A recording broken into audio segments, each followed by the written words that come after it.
Good afternoon, friends and followers. Broadcasting from my studio in Salt Lake City, Utah. This is For the Artist's Voice. This is Jerry Hardesty. I'm the host and producer of the show and empower artists to tell their stories and talk about their work. In the past, you could only listen to the podcast, but now not only can you listen, but you can also watch if you like. You can also comment, make comments, and ask questions while it is happening. I'll put the comments section up just a little bit later where you can type in your comment or your question.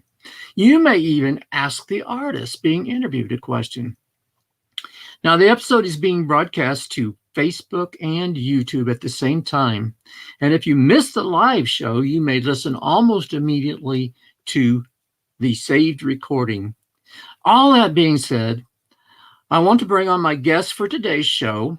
Steve Tritt claims to be an emerging artist. However, I believe his work is professional quality. Steve is from Sycamore, Illinois, and he was referred to me by another artist that I recently interviewed in the past. So, with that, welcome to the show, Steve. Hi, Jerry. How you doing? I'm good. How about yourself?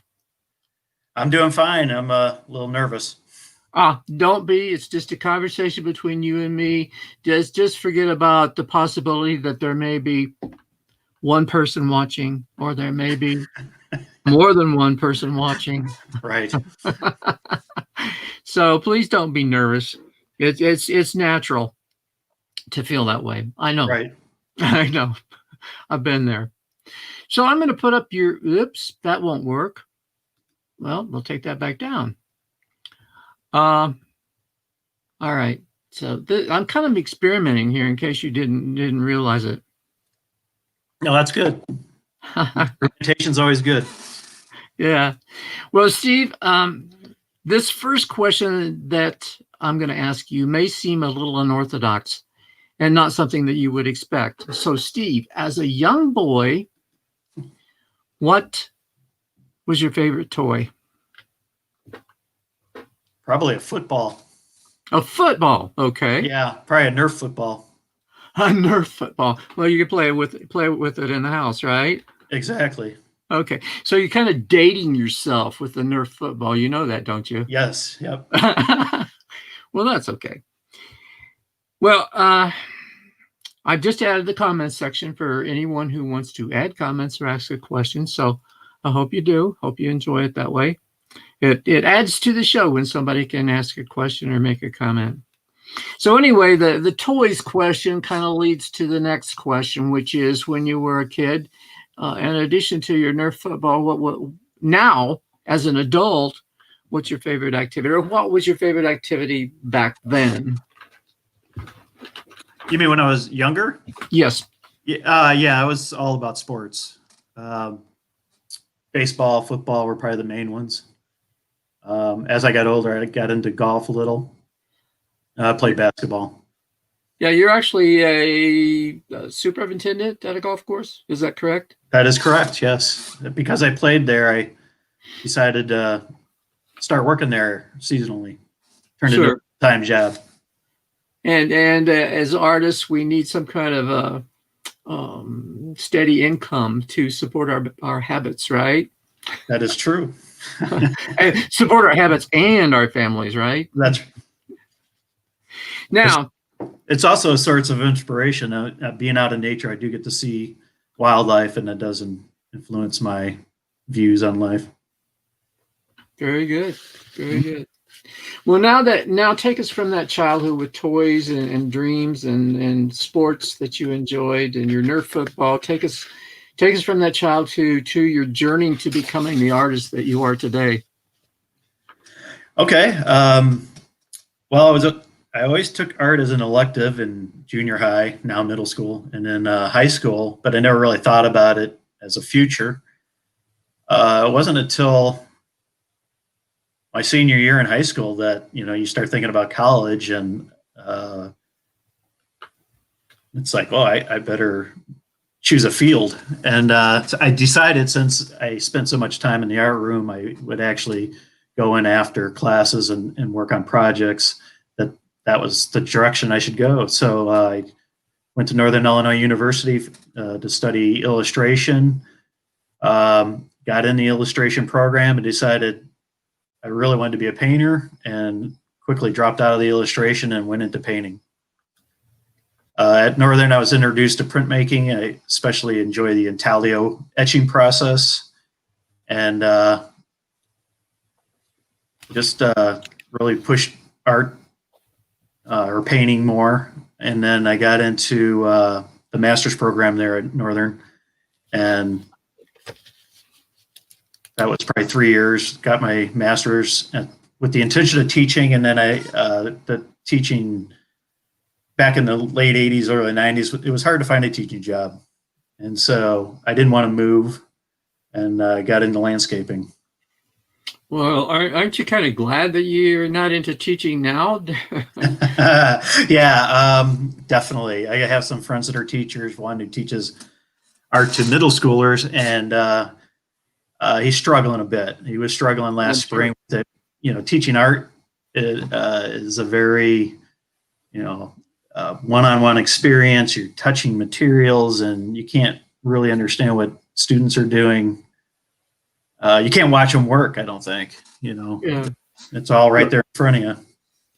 I recently interviewed an art teacher here in a high school, a local high school recently, and his dilemma is that he has to be prepared to teach in more than one way. He has to be prepared to teach in class, which they're now in class. Has to be prepared to teach online, and then there's a third one that I cannot remember, but there's 3 ways, and he says it takes up all of his evening time to teach these 3 different ways. And I can imagine that. Anyway, yeah, I used to be a teacher myself, but I never taught art. I taught band and choir, chorus. So I was a music major. So marketing art, and especially abstract art, which I believe you're in that category or that genre, is very challenging. So how do you budget your time between creating and marketing and a full-time job? Well, the marketing part's the hardest part because I'm not a good promoter. The joke, I couldn't sell peanuts to an elephant, probably applies to me pretty good. But under Rebecca's guidance, I've got on Instagram, and I, post work on there. I post work on Facebook, and I already had a website before I met her. So, I always had a website presence. Now, explain who Rebecca is. I know, but our listeners don't know who Rebecca is. All right. Rebecca George, she's the director of the Art House Gallery. When we met, it was in Chicago, and there was actually a storefront with a gallery space. And then she decided to go online and moved out of Chicago. So part of the gallery representation that she offers is teaching. And so I used to do 3-hour classes with her when she was in Chicago, and now she just critiques the work. Post work, she looks at it, and then we kind of, we have to decide what's going to go in online on the website. And she points out things that maybe I should try, and so she's essentially an art teacher. Yeah. So with marketing, she just opened up some avenues that I would never dream to explore because I'm not really into social media. But you got to, if nobody knows you exist, how are you going to sell anything, right? Exactly. And so that's the dilemma. So just have to, I go through phases where I'm really good about it, and I'll post something every day. But like this week, if I'm busy at work, if I have home stuff to do, work around the house, we did some landscaping and had a patio put in. And so I'm trying to, clean up the backyard some, and, that takes time. And sure. Absolutely. Well, with respect to posting on social media, it's kind of a chore to actually post every day. So if you find one of these platforms or one of these apps where you can post an entire week's worth of posts, or schedule an entire week's worth of posts, or schedule a whole month worth of posts. You can actually do that through Facebook. You have that ability, and I can't tell you how to get there, but you might try to looking it up. And then there's an app that I use. It's called through later.com, and there's there's a free version, and I would suggest you try it. I found it very, very useful, and I can post to 3 places at once, or 4 places at once. Okay, and that's handy. Yeah, I post to Facebook and Instagram, and what's my third one? My third one. Well, never mind. It's irrelevant. But you can Twitter. That's what I posted. There you go. Yeah. There. I got those 3. Yeah, I haven't ventured into that yet. Give it a shot. I think you'll like it. That way you won't have to worry about trying to get a post each day. Do you find, we can't just create a website and think people are going to find it. We've got to put it out there and advertise it. How have you found social media? Has it been advantageous to you as far as selling your work, or getting followers and people to know about you and your work? Well, it's definitely expanded the net. I'm not sure if there's a direct correlation between followers and sales per se, but more people are seeing it, and that's a start, and that's the goal of, I didn't mind not showing anybody my art, 15 years ago, because it wasn't important to me to show anybody. I was just, working underground, so to speak. And, but it's good to have followers. You never know who's going to see that, or maybe it's the friend of the follower that sees something that they reposts. So, you're just throwing seeds out there, I guess. Yeah. Well, back to Rebecca George. Now, I know that, I interviewed Rebecca, and I've also interviewed Daniel Sullivan, who's in that group, same group. Yep. And both of them use in their process kerosene, and they got me interested into the process. And so Daniel and I got on a Zoom call, and he kind of demoed for me what he actually does and showed me. So I've tried it once. I've only painted one painting that way, but I intend to do some more of it. I kind of like the effect. Now, are you also into this kerosene and oil process? Yes, I've been introduced to the pouring on a unprimed canvas, and just letting it stain the canvas. But I have not tried the kerosene. I've only done the thin down paint thinner. Yeah, sure. I don't know. I haven't completely, I've gotten some nice work out of doing it that way, but it doesn't fit my temperament so much doing that process. And I feel like I've spent more time mixing things instead of just making marks. I like making marks. Don't we all? No, yes. Especially those of us who are abstract painters or abstract expressionists. Well, it is an interesting process. It's it did open me up. I mean, it just trying something new. It's always good to just kind of broaden your horizon. Maybe I think about the space a little differently, and I did get some really nice work out of it. And I have some pieces that are half done that I just need to go back in. I think once I get back into it again, I'll go through a little stretch. I don't have good ventilation in my studio, so that's the other thing. You need good ventilation. I do it in my garage. I call it my my studio. Annex?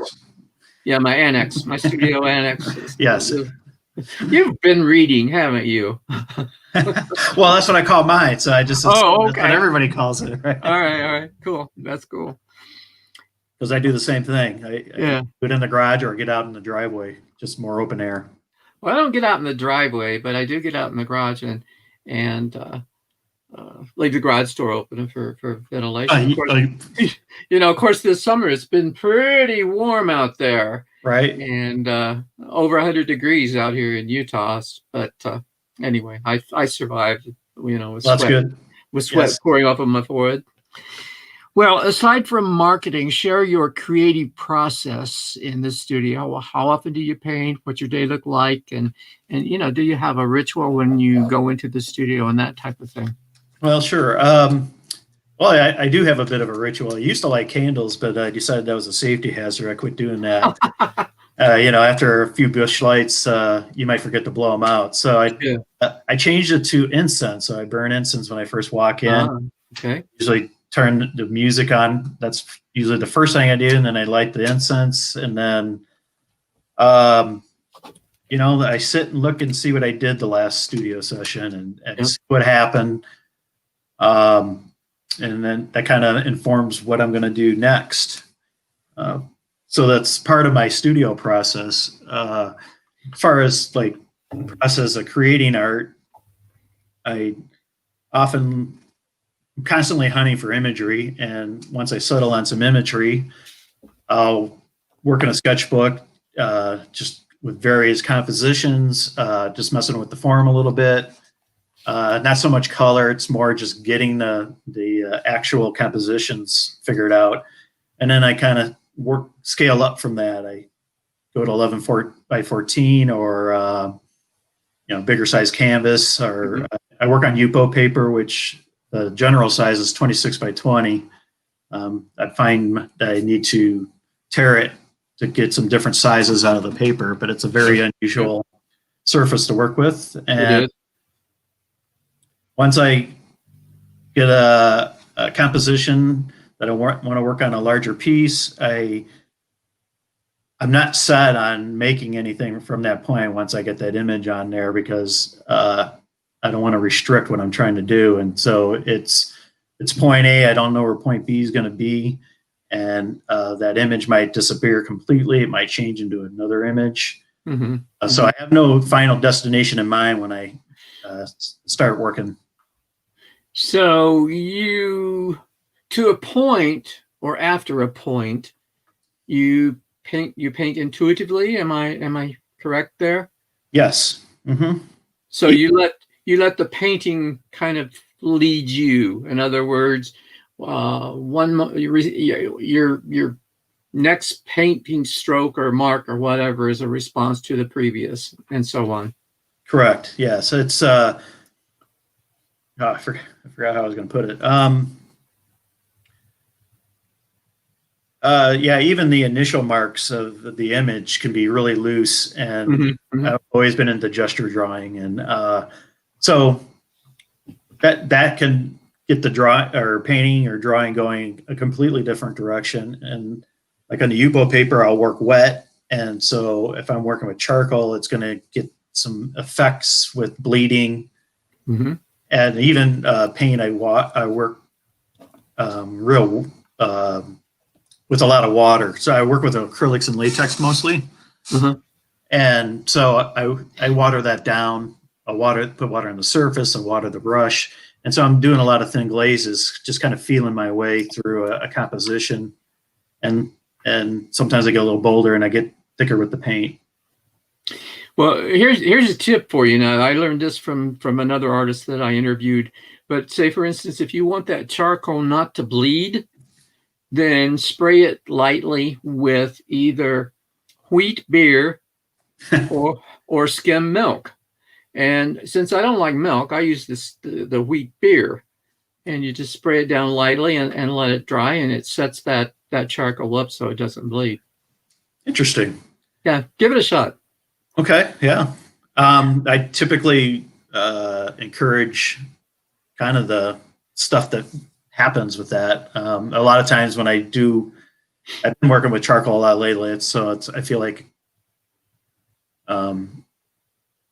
I'm doing that almost as much as I'm painting now. I'm just in charcoal, and I'll work back. I wear gloves, so I work back with my hands and move the charcoal around that way as well.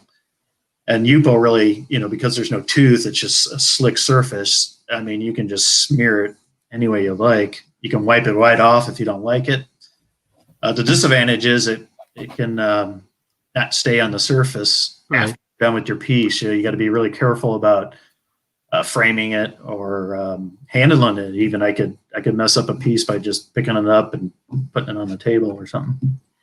Now, for listeners, Steve's talking about Yupo paper, which is spelled YUPO. And do you have can you explain what Yupo paper is? I call it kind of a plastic paper. Yeah, I don't know what to call it. It's definitely a synthetic material. It's almost like a poster board almost. It's slick, and it doesn't hold anything. So a clay board. I don't know if people are familiar with clay board. I buy its materials through Dick Blick's, and it's a panel, cradle panel, right. And it's got a very similar surface to it. That's why I like the clay board. It's just very smooth, and you have to use these substrates. You have to use them flat. You can't do them on an easel. Well, you can if you do. I like to drip paint, so a lot of times I do initially work that way. With the Yupo, it's typically on the table just because I don't want to tack it into a wall. But if I want to get some drippage, I do tilt the paper a lot to get that effect. Mm-hmm. Yeah, I've done that as well. I mean, I've taped it to easel or whatever, a board or whatever. Yeah. Hey, back to when you first started in your studio practice, you listen to music. Is there a certain kind you like to? I listen to a lot of jazz. Oh, you're my kind of man. Jazz, that's my favorite genre. You have a favorite musician or group? Well, right now I listen to kind of Blue, Miles Davis CD a lot. I mean, there's sometimes where I just hit repeat, and that's just on the whole time. I'm big into John Coltrane, and he's on that CD as well. I also like the Modern Jazz Quartet. That's John Lewis on piano. Milt Jackson on he plays vibes, and I love the vibes. It's one of my favorite instruments. That's cool. Now, okay, I'll get into. I thought a question popped in my head, but I'll get into it in a little bit later. So, what inspires your work, Steve? A lot of things. Actually, I journal a lot when I'm working, or it's usually that thinking time before I start working. And that was a question I posed myself one day, and I filled up the page, and it was an interesting process. You have to be honest. If you can't be honest in your journal, where else can you be honest? So, Picasso, I read his biography, and he talked about feeling guilty all the time. And for him, the guilt was his friends went to World War I, he didn't. And just some of his relationships with his women, he felt guilty of that. And so there's definitely an element of guilt in my work. And for me, it's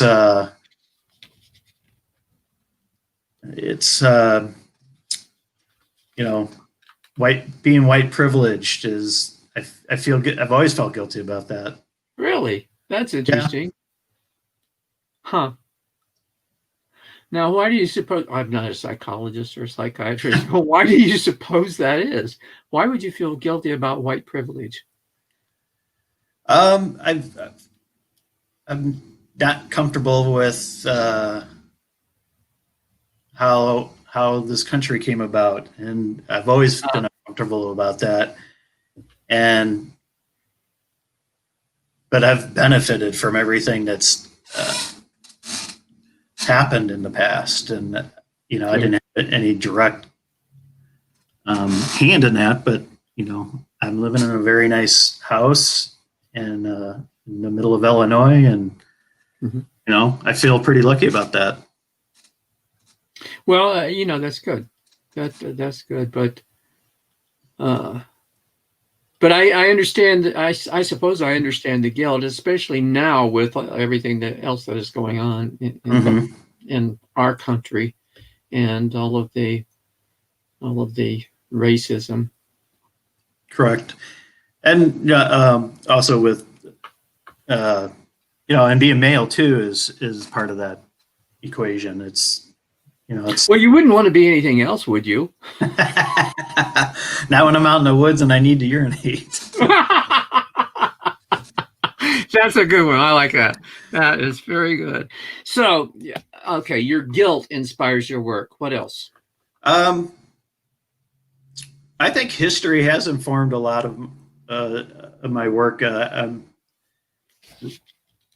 always been influenced by Anselm Kiefer, and one of his things is early in his work was just the living with the German past, and specifically Nazi Germany. And so I think that informed a lot of the way I look at our country. And Mm-hmm. Mm-hmm. so I part of one of my series that I'm working on is I call it the Home on the Range series, and it started out as just I started looking at old photos of slaughtered buffalo from the 1800s and the early 1900s, and I for some reason that imagery just kind of spoke to me, and so it was history, and then just the look of the carcasses, how they were strewn across the landscape, and I do landscape, and so it just kind of fit in with my eye. Well, have you pulled any of those images into your work as collage? As collage, I have not. No. Well, what do you think is your favorite period in history?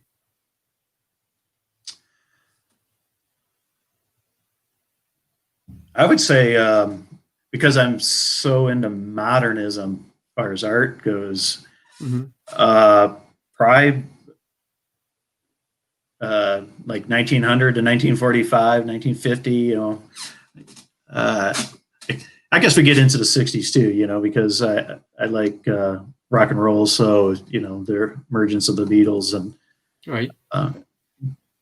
But back to art, Pollock was in the 50s and the 40s, and that's some of my favorite art is what he did. Well, you brought up Nazi Germany. Is that a favorite period? I mean, for instance, it's kind of favorite period is kind of a wrong to use, right? But more like an interesting period. I love to read about Nazi Germany and some of the heroism that came out of the war and so forth. Yeah, one of the best exhibits I saw at the Art Institute in Chicago was they had a version of the Degenerate Art Show that the Nazis put on in Munich, and I kind of call that the all-time best art show ever, because I mean you had the German Expressionists and Max Beckmann and Picasso. I mean Matisse. I mean you had modern greats in this show, and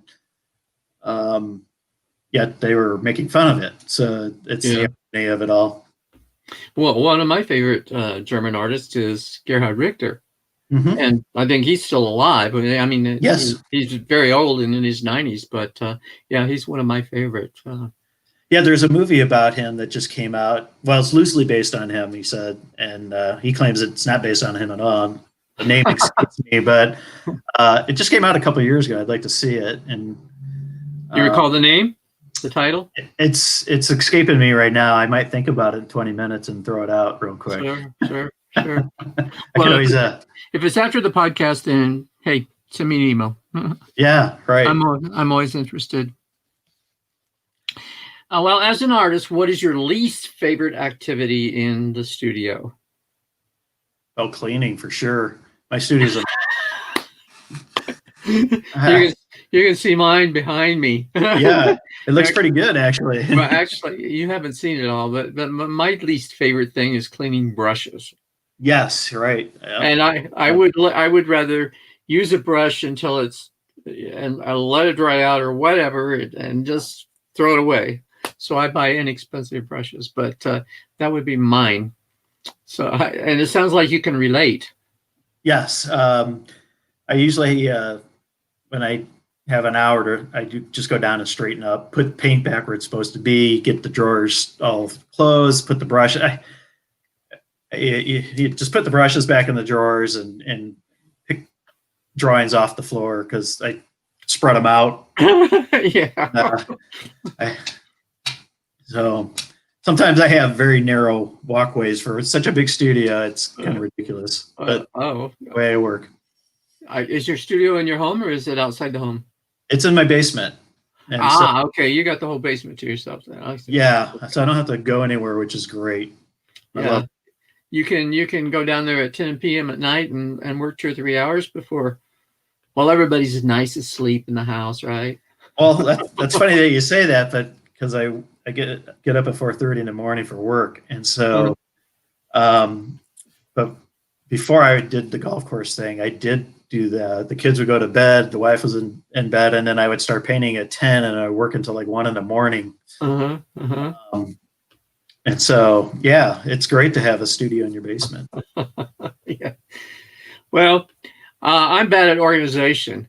My garage is my annex, and at one point until early this summer, there was just a path through because I would seriously, I would paint. I probably got 500 paintings in the garage, and I'd do something and then I'd take it in and just put it anywhere where it would land. And so, organization is a bad one for me as well as not cleaning up. Yeah, when you and Dan were talking about, he mentioned something about building a rack for his basement. I did the same thing a few years back because I had some large canvases and they were just leaning against each other, and it's like, I want to be able to pull it out and see if I want to paint over this yet or not. Yeah. I want to be able to have easy access. And, well, I built a rack several years ago, but I'm not a carpenter, so it wasn't very good. And then this summer, I ended up buying a nice steel, very sturdy rack that holds quite a few paintings. Anyway, what advice would you give wannabe artists?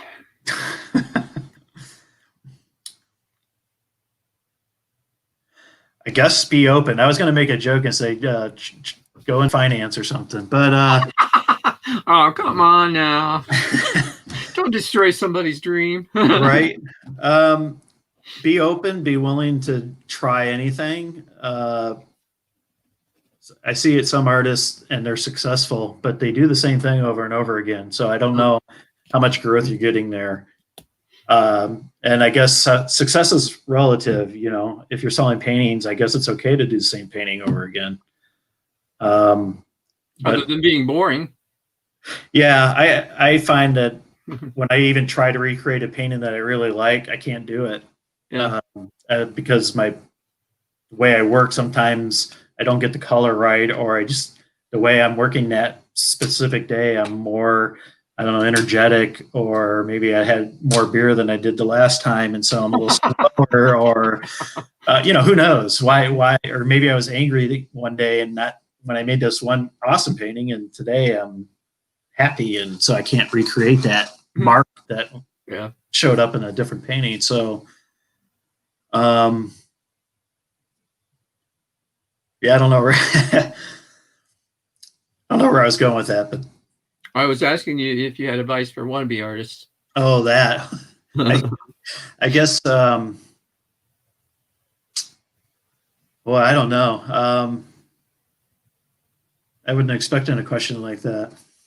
How important do you think a formal education in the arts is as compared to self-teaching? Well, I think both are good, actually.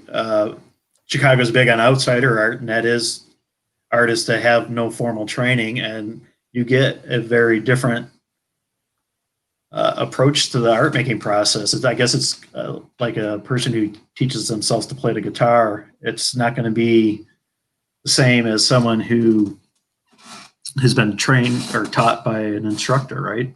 And so they might make different sounds or approach different approach the chords differently, holding it with their hands differently than being shown it. So I think art's the same way. You learn about composition and Color theory. yeah, color theory, and which is funny because I abandoned that when I was working on my own, and then working with Rebecca, she's kind of got me thinking about color a lot more than I used to. Very good. Very good. Well, I think both are important, though. I think it's good to, even if you learn something, you should unlearn it and approach art any way you want. you should experiment. Yes, I think experimentation is important. I think it is very much so. Mhm. You've got to experiment with different materials and what works for you, and different ideas and those kinds of things, and Exactly. just playing sometimes, just playing. And then if you make a mistake, guess what? You can paint over it. Well, that's what I like about painting. Yeah. And some of my best work actually comes from those kind of pieces that are just nothing happened, and I set them aside for 6 months, and I see nothing's going to happen, so I kind of attack it a different way, and it's in one sense covering it, but at the same time working with what's there and transforming it into a completely different. And that's usually the ones that become abstract, because now I'm just working off old marks and shapes and colors and some of the those are, like you say, they're the best paintings. And I don't know where I was going with that. I lost my train of thought. So, but we abandon them, and I think abandoning them and going back to them later is better than destroying them. And I have a friend who just destroys his canvas if he doesn't like them. yeah, no, I can't do it even to the ones that are just no good. But because I always think, well, there's always hope. Exactly. Yeah. My wife said something to me the other day. She said, "Why don't you get rid of that stack?" Well, that stack can be future paintings. They're just abandoned for a while. Mm-hmm, exactly. And I have pieces that, like I said, I'll lean against the wall for 6 months, or I'll finally flip around. Just I can't look at it anymore. Uh-huh. I pull it out later, and then I have a fresh look. Maybe the way I've been working's changed so much that now I can actually address what's going on in this painting.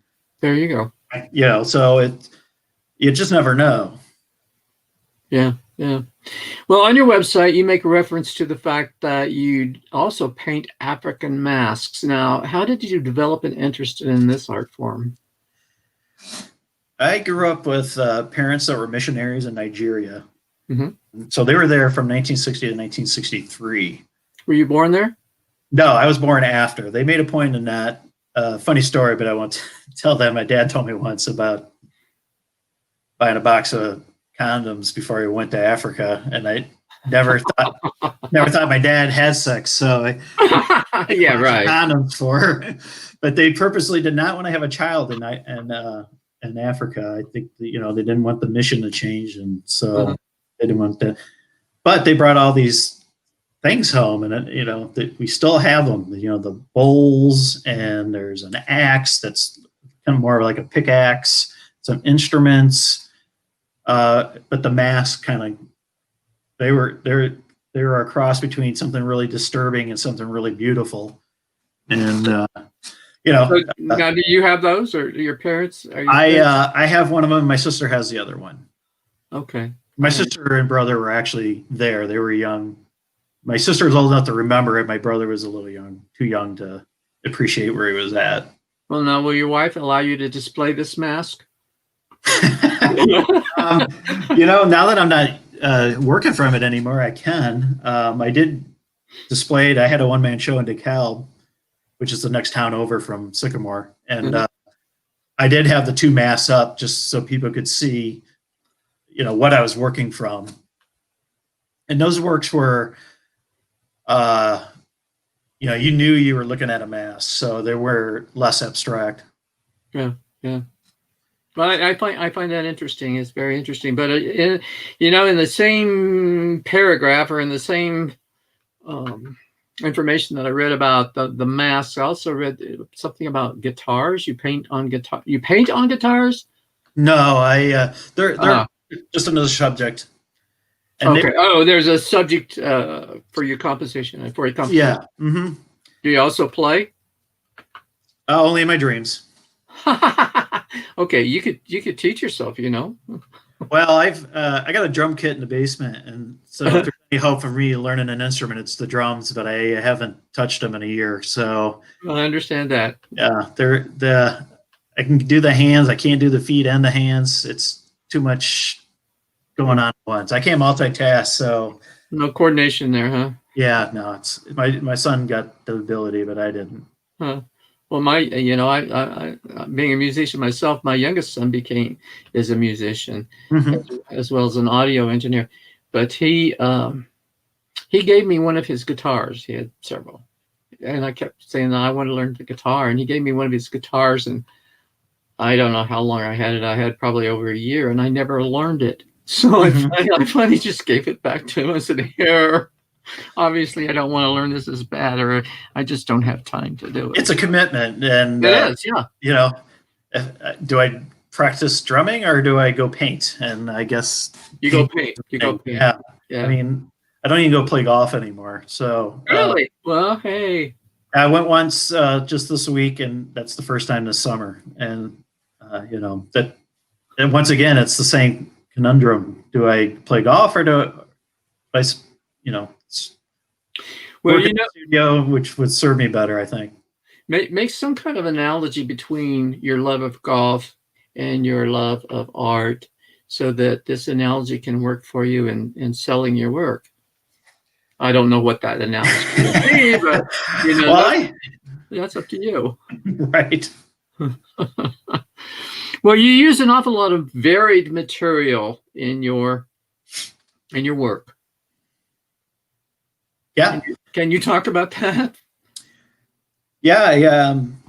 Well, I like latex paint because it's so fluid, and you can do anything you want, and drip it, throw it, scrape it, or just paint it regular. And acrylic, I started painting in acrylic, so that's always kind of stuck with me as well. And I like working with charcoal with those things because it can stand up against a latex. If I got some wet latex paint on there, I can run a piece of charcoal and I can still get a mark in there sometimes. Mm-hmm. Sometimes I'm just making a white line because the canvas is white, but other times that charcoal will actually stick in there. And I like being able to do something that you wouldn't normally try. And I think, working with different media get you in that mind frame. Whereas, if I throw a little sawdust on there, what's going to happen?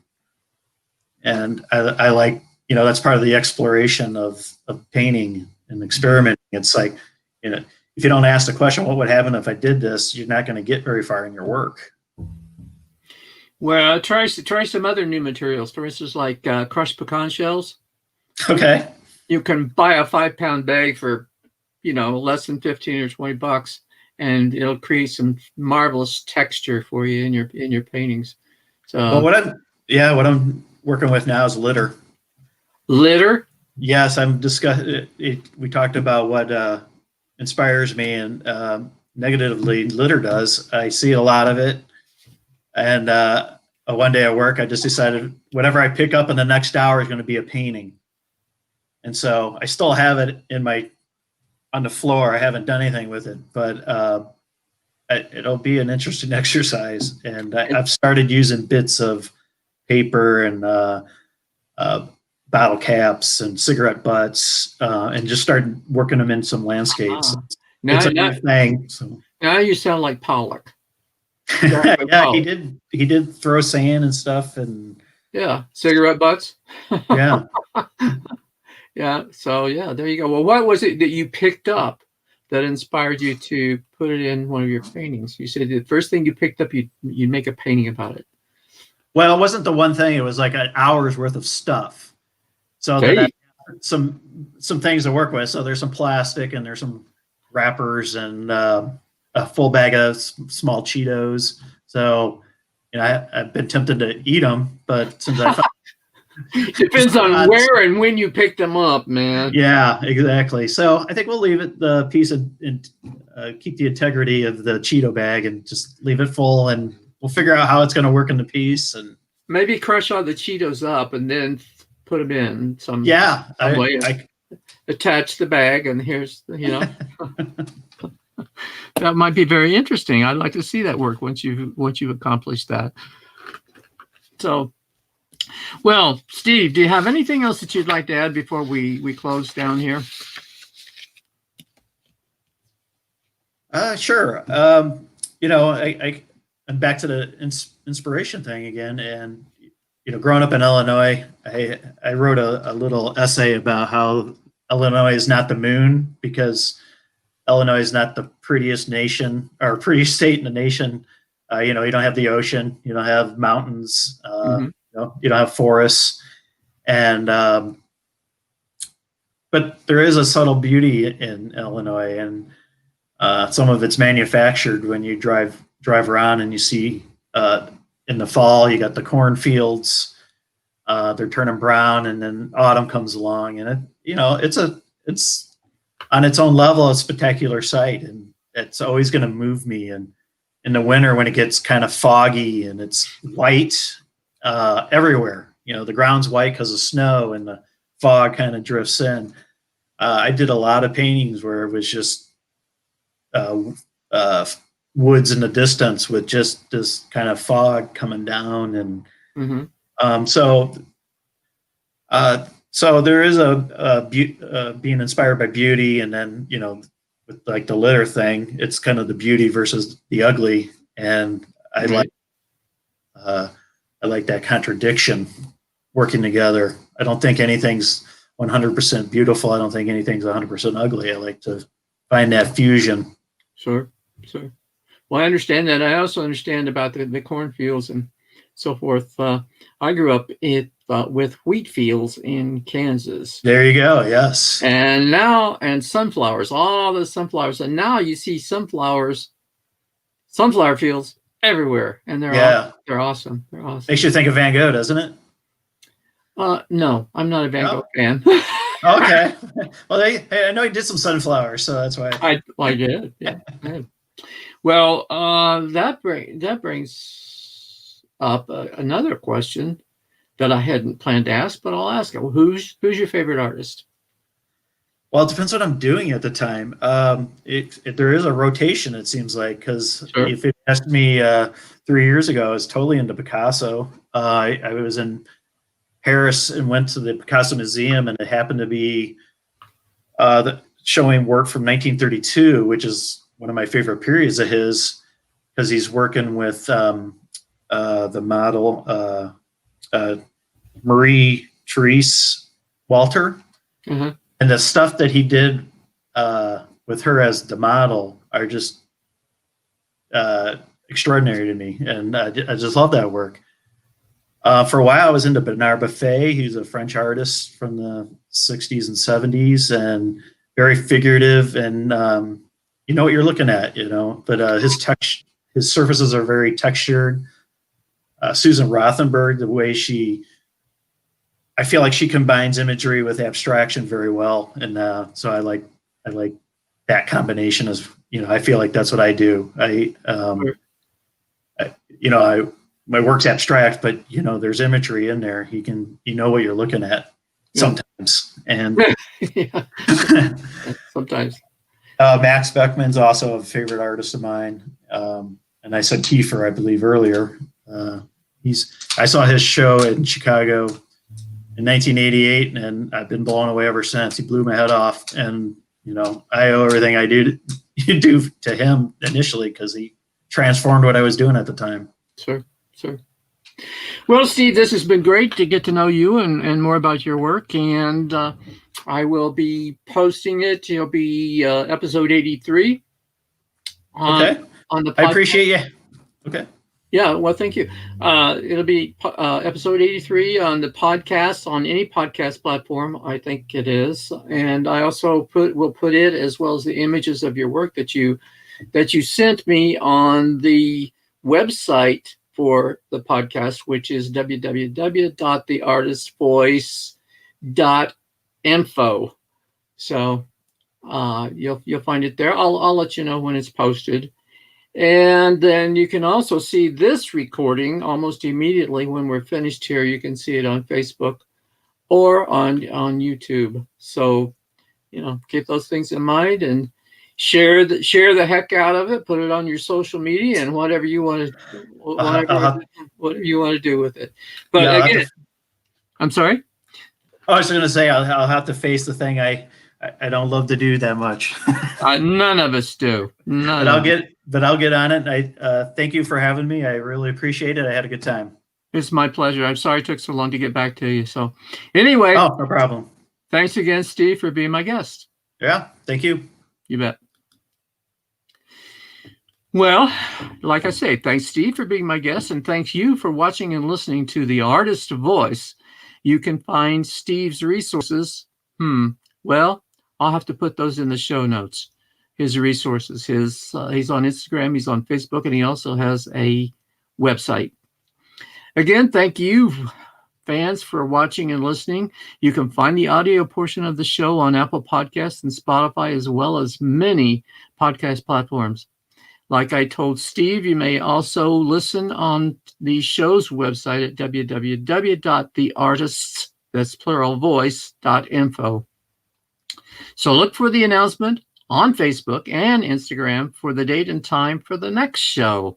In the meantime, this is Jerry Hardesty reminding you to stay safe, wear a mask, and observe social distancing.